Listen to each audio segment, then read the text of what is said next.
ঢাকা সদরঘাট ল্যাংটা গেলে গামছা পাইবা রাইকো যতনে তোমার ওই গামছাটা সঙ্গী হবে আমাদের যাদের ভিতরে টিকিট সংগ্রহ করুন, ভিতরে প্রবেশ করুন। যাত্রী ভাইদের অনুরোধ করছি, প্লিজ টিকিট ছাড়া কেউ প্রবেশ করবেন না। নিয়ম কানুন বজায় রাখুন।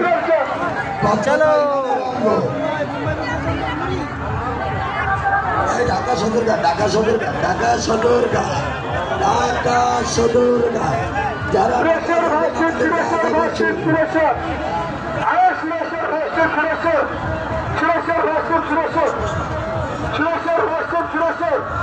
Şurası